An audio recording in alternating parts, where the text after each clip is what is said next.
We talk about goals all the time. We do Yeah. talk about the importance of believing often.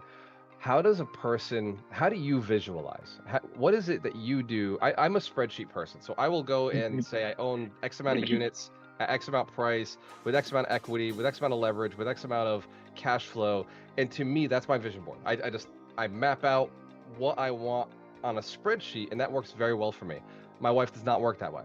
She can't. Ah. The spreadsheet is like she's like, I don't know, I don't want to see it. That sounds like anxiety inducing. I don't want to do that.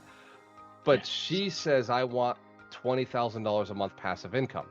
Yes. And then she takes that, she writes that on a whiteboard, and she comes to me and says, "Hey, I want $20,000 a month passive income. Who do you know who can invest Yeah. with that can do this type of deal?" So, Vinny, what does your vision boarding look like? How do you do it with you and Conchin and with your daughter now who's in the business? How do you do it with Hmm. Monica? Like, what does that visioning look like? I'm so glad. I'm so glad you're asking this because we are Good, going to because I've been see. dying to hear this. So, See, the thing is, vision is a macro, not micro concept. So you got to have that bigger vision. Like we are buying this Courtyard Marriott. Our goal is to raise 3.6 million or whatever it is. We have a next deal already in the folds for and you're already at another lease. 2.3 million raised. So Yeah, you're granted 2.6. Who's keeping track, 2.675, right? 2.6. This morning, brother, I have it all there, in my yellow pads. I've got, iPhone yellow pads. I love them, love them, love them. My gosh, I have 350 pads going on. You just search them and all that.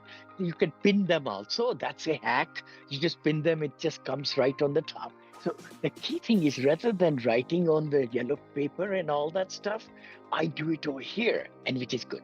The thing is, you have a macro vision away from the trees, away from the forest. That's the vision. Then you come down closer to the forest and look at the trees. Those are your goals. How to do those goals to get to that vision. So essentially, it's good to really get your whole team organized so that they understand what's the bigger picture, how they fit into it. See, that's the big beauty of it. How they fit into with their livelihood, their bonuses, their everything, because they feel excited to give their best because they want to grow. See, the companies are not made with walls. My good mentor said, the companies are not walls. These are the people who build those companies. That's our team members. So everybody who's connected with those goals and visions, and if they are progressing every week, if they are kind of stymieing, they're going down, you got to, as a leader, sit down with them and say, hey, what's going on? Is something not going at home or family or children? Give them that compassion. See, I think a lot of people love to work with us, 158 people, right? We don't have them, but we get so many calls. When are you buying in Houston? When are you buying over there in, San Antonio and things like that?